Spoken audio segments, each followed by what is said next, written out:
La nuit du 30 au 31 août 1888, Robert Paul, en retard au travail, quitte son domicile du quartier de Whitechapel lorsqu'il aperçoit dans la rue Buckstraw un homme lui intimant de le rejoindre au plus vite. Ce dernier, un livreur de viande du nom de Charles Cross, est accroupi aux côtés d'une prostituée, que l'on nomme Polly Nichols, étendue sur le trottoir glacé. Bien que Charles Cross refuse catégoriquement de toucher Polly Nichols, Robert Paul la redresse et vérifie immédiatement ses signes vitaux. Mais il en conclut rapidement que la femme est malheureusement décédée depuis plusieurs minutes. Cependant, le manque de lumière ne permet pas aux deux londoniens de distinguer la moindre ecchymose ou cause du décès. Alors les deux hommes peuvent peut-être vous sembler faire preuve d'un calme, voire d'un détachement étrange au vu des circonstances, mais il est à rappeler que les vols, agressions ou meurtres sont choses quotidiennes dans le quartier de Whitechapel, qui est alors au niveau de pauvreté inconcevable. Les rues sont insalubres, chargées de maladies comme la tuberculose, elles ne possèdent pas de lampadaires ou très peu, ses habitants vivent généralement à 9 ou 10 personnes entassées dans une seule pièce, 60% des enfants mouraient avant 5 ans, on trouve plus de 1200 prostituées à temps plein. Whitechapel, c'est une population miséreuse, oubliée de la haute société, où chaque individu vit au jour le jour, travaillant dans l'espoir de gagner de quoi payer un repas pour la journée et un lit pour la nuit. Ceux qui n'ont pas réussi à récolter suffisamment dorment debout contre une corde tendue dans une pièce les uns collés aux autres. Les moins fortunés dorment dehors, priant pour ne pas succomber au froid londonien. J'aime la vie.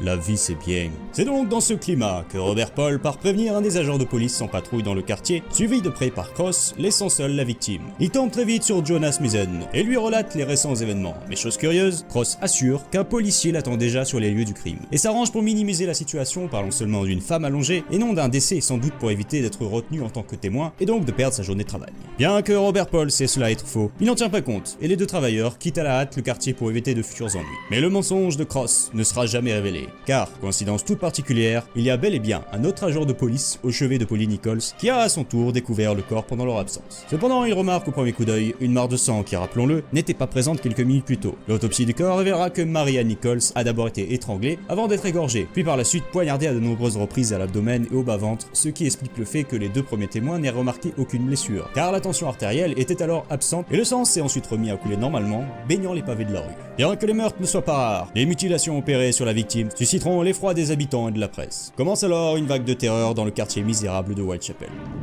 Ce crime brutal fait grand bruit à Scotland Yard, le quartier général de la police de Londres, qui décide de dépêcher sur place un inspecteur en chef ayant fait ses preuves au travers de sa carrière, Frederick George Aberline. Mais très vite, notre ami anglais se heurte à un mur, car malgré son enquête auprès du voisinage, il semblerait que personne n'ait vu ou entendu quoi que ce soit. De plus, à l'époque victorienne, la police ne disposait évidemment pas de toutes les techniques scientifiques actuelles, et le profilage criminel était un concept inconnu de tous. Imaginez-vous que même si un homme avait été vu couvert de sang, il aurait été impossible de définir s'il provenait d'un humain ou d'un animal, permettant de confondre le coupable. Donc oui, c'est la merde, Billy. C'est alors qu'une rumeur grandit au fur et à mesure de l'investigation dans le quartier londonien. Celle d'un homme mystérieux, arborant un tablier de cuir qui menaçait de battre les prostituées afin d'obtenir de l'argent. Le Star, journal à scandale de l'époque, s'empresse de relayer l'information. Tous les témoignages lui prêtent une taille d'1m65 à 70.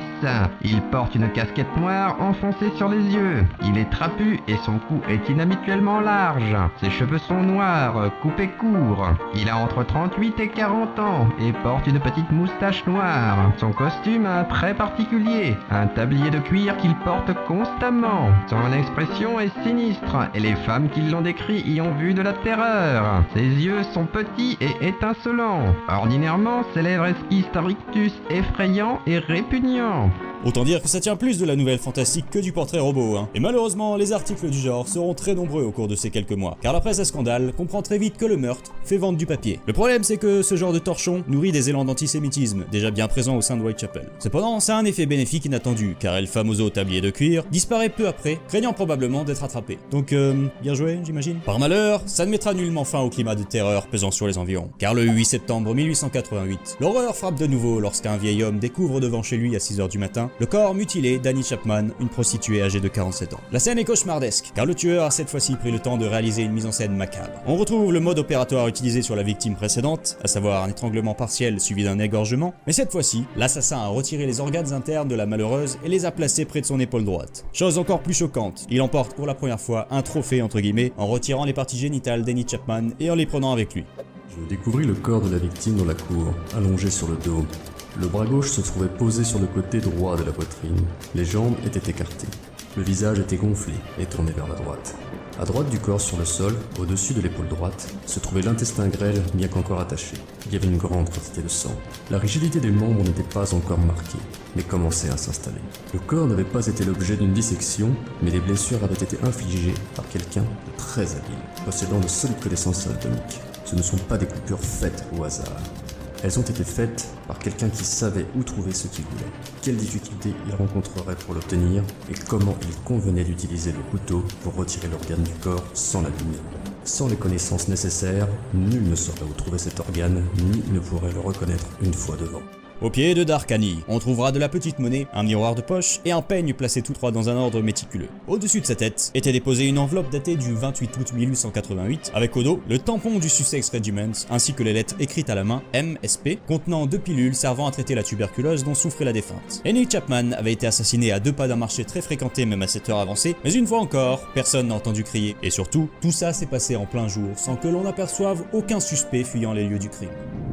Après l'annonce du meurtre d'Annie Chapman, Scotland Yard décide de mettre les bouchées doubles et envoie Frederick Aberline, travaillant sur l'affaire Polly Nichols, prêter main forte à l'inspecteur Joseph Chandler, enquêtant sur le dernier meurtre. Les 2 policiers tombent alors d'accord. Polly Nichols et Annie Chapman ont été tués par la même personne, en faisant par conséquent l'un des premiers tueurs en série du monde moderne. Malheureusement, la police doit également composer avec un autre problème, car la vague antisémite commencée quelque temps auparavant par les journaux prend de plus en plus d'ampleur et de nombreux juifs sont lynchés, passés à tabac et parfois forcés de se réfugier dans les commissariats. Face à cette haine grandissante et pensant la police inapte à arrêter le coupable, plusieurs habitants influents se réunissent et forment le 10 septembre 1888 le comité de vigilance de Mile End avec à sa tête George Lusk. Leur mission est toute simple, si Scotland Yard n'est pas capable de protéger les habitants s'en chargeront pour eux, en organisant des patrouilles armées de gourdins et en encourageant le voisinage à fournir des informations sur les meurtres. Oui, en gros faire ce que la police fait déjà, oui, mais en moins bien. Cependant, cette réaction du comité s'explique par le fait que la presse passait son temps à critiquer les actions de la police, les faisant très souvent passer pour des guignols, alors qu'il est évident qu'elle faisait son maximum, et d'ailleurs leurs efforts ont quelque peu payé, car quelques jours après le meurtre de Darkani, un certain John Pitzer, le tablier de cuir, est appréhendé. Avait-on arrêté le tueur en série? Bien évidemment que non. Après interrogatoire, il s'avérera que, bien qu'il avait très certainement commis d'autres crimes à l'origine de sa réputation, Pitzer avait des alibis pour les meurtres de Polly Nichols et Annie Chapman, et ne possédait aucune connaissance anatomique qui lui aurait permis de prélever les organes de façon aussi précise. Il fut donc très rapidement relâché, et les suspects se succédèrent les uns après les autres sans obtenir de réels débuts de piste, jusqu'à, chose assez peu commune pour l'être souligné, forcer les enquêteurs à chercher leurs suspects dans les classes moyennes et élevées de Londres, soupçonnant par là même des médecins et chirurgiens.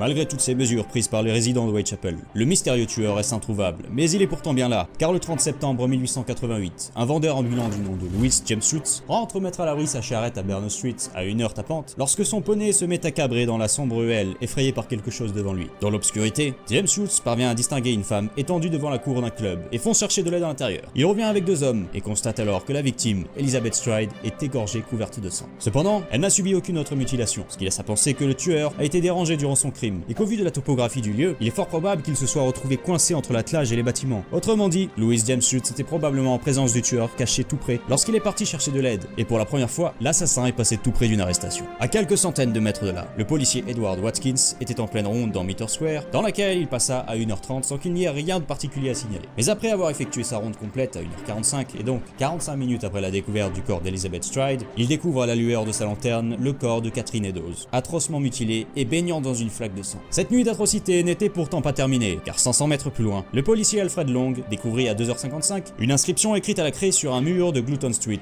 où l'on pouvait lire « Les Juifs sont ceux qu'on n'accuse pas pour rien », avec en dessous un morceau de tablier ensanglanté appartenant à Catherine Eddowes. On ordonne alors de surveiller les inscriptions le temps qu'elles soient photographiées, mais le préfet de police, Charles Warren, ordonne que l'inscription soit immédiatement effacée, afin d'éviter toute répercussion sur la communauté juive, ce qui sera très critiqué. Après autopsie des 2 victimes, on estima que le tueur avait probablement jeté son dévolu sur Elizabeth Stride avant d'être surpris par Louis James Schutz, ce qui l'aurait forcé à quitter les lieux du crime et se serait donc en quelque sorte vengé sur Catherine Eddowes, à laquelle il a prélevé et emporté le rein gauche, car ces mutilations montrent une sorte d'évolution, comme un palier franchi dans la sauvagerie du tueur. Mais bien que l'on retrouve le même mode opératoire utilisé sur les précédentes victimes que sur Catherine Eddowes, ce n'est pas tout à fait le cas pour Elizabeth Stride, qui n'a pas été étranglée et a été égorgée par un couteau qui semble beaucoup plus gros, ce qui fera planer le doute quant à savoir si les 2 malheureuses ont bien été assassinées par le même individu. De plus, tous ces événements se sont déroulés dans un laps de temps très court, dans un lieu chargé de policiers qui auraient dû apercevoir quelqu'un entre les différents lieux.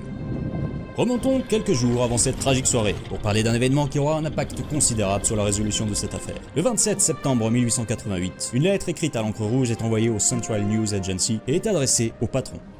Cher patron, Je n'arrête pas d'entendre dire que la police m'a attrapé, mais ils ne m'auront pas de sitôt.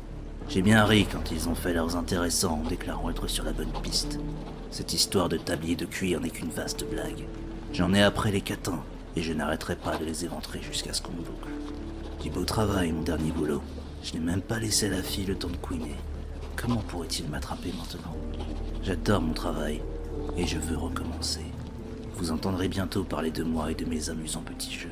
J'ai gardé un peu du liquide rouge dans une bouteille de bière lors de mon dernier boulot, afin de pouvoir écrire avec. Mais c'est devenu épais comme de la colle, et je ne peux pas l'utiliser. L'encre rouge fera l'affaire, je pense. Au prochain travail, je trancherai les oreilles de la dame, et les enverrai aux officiers de police, histoire de m'amuser un peu. Gardez cette lettre sous le coude jusqu'à ce que je travaille un peu plus. Après, sortez-la. Bonne chance. Cordialement, Jack l'Éventreur. Ne m'en voulez pas d'utiliser un surnom.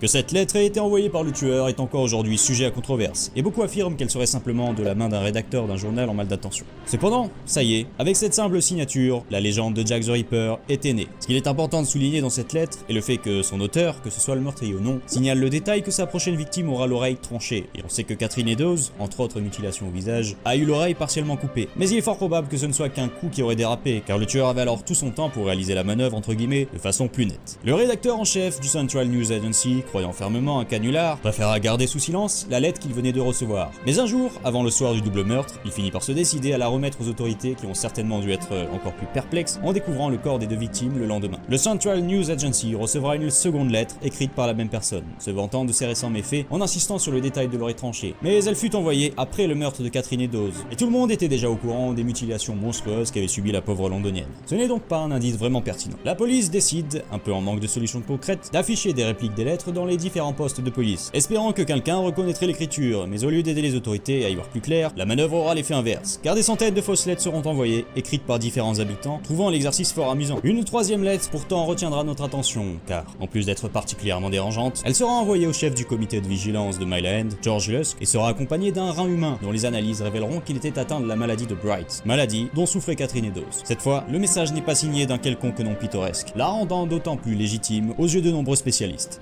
De l'enfer. Monsieur Lusk, messieurs, je vous envoie la moitié du rein que j'ai enlevé à une femme. Je l'ai conservé à votre intention. L'autre, je l'ai fait frire et je l'ai mangé. C'était très bon. Peut-être que je vais vous envoyer le couteau qui a servi à l'enlever, si vous patientez juste un peu. Attrapez-moi quand vous le pourrez, monsieur Lusk. Paradoxalement, tous ces tragiques événements rendirent le quartier de Whitechapel plus sûr que jamais dans les jours qui suivirent. Les rues étaient désertées à la tombée de la nuit pour éviter aux habitants de rencontrer le couteau du fraîchement nommé Jack the Ripper ou Jacques l'Éventreur. Les rondes du comité de vigilance et de la police sont multipliées. On distribue des tracts aux femmes du quartier leur rappelant des règles de sécurité, mais malgré tous ces efforts, aucune trace du tueur qui semble s'être volatilisée. La police intensifie alors les recherches et décide de se tourner vers des méthodes moins orthodoxes en déguisant par exemple certains de ses agents en femmes. Tu veux rencontrer les célibataires de ta région? Envoie Anus au 92-200.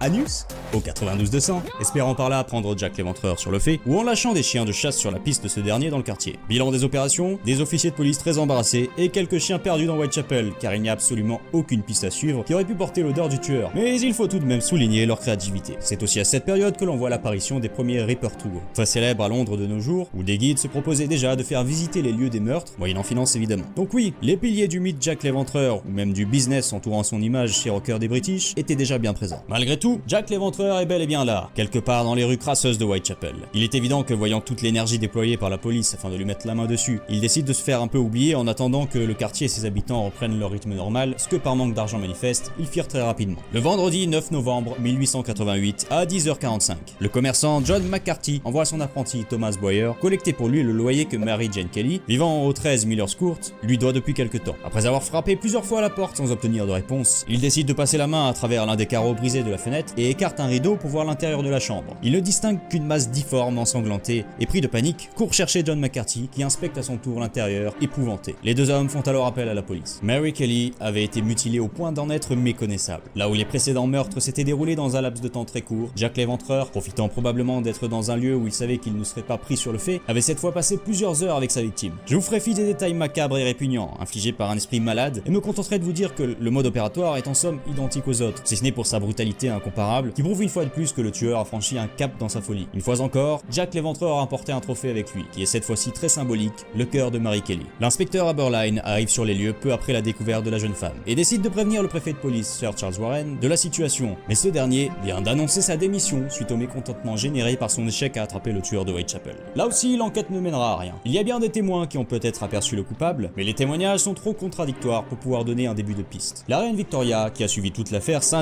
devant les échecs répétés de Scotland Yard, et décide qu'il est temps de s'attaquer aux sources du problème et non à ses conséquences, en lançant un grand projet de réformation dans Whitechapel afin d'améliorer les conditions de vie et réduire petit à petit la misère qui y règne. C'est pourquoi certains experts parlent de nos jours de Jack l'Éventreur comme d'un réformateur social, car grâce à lui, ou plutôt à cause de lui, le gouvernement s'est vu obligé de se pencher sur la misère de Whitechapel qu'il préférait occulter jusque-là. Mary Kelly sera la dernière victime officielle de Jack l'Éventreur, car, chose toute curieuse, il disparaît sans laisser de traces, et l'on n'entendra plus jamais parler de lui si ce n'est au travers des lettres qui continuent d'être envoyées à la police. 6 mois après le dernier meurtre, Sir Melvin McNaughton rejoint les rangs de Scotland Yard avec pour mission de clôturer l'affaire au plus vite. Après une rapide enquête, il se trouve un coupable providentiel en la personne de John Druitt, professeur ayant été retrouvé dans la Tamise, probablement noyé, et explique que c'est la raison de l'arrêt brutal des meurtres du tueur en série. Au cours des années, plus d'une centaine de suspects seront passés en revue, accompagnés à chaque fois de sa petite théorie plus ou moins capillotractée. Et quoi qu'il arrive, ces dernières resteront très difficiles à valider ou à invalider. Et c'est probablement la raison pour laquelle l'affaire de Jack l'Éventreur fascine tant plus de 100 ans après les faits. Les suspects et théories continueront d'affluer à n'en pas douter, et même si un jour, chose très peu probable, une preuve incriminante serait révélée, il y aurait toujours ce léger doute qui persistera auprès de certaines personnes, poussant à la fascination.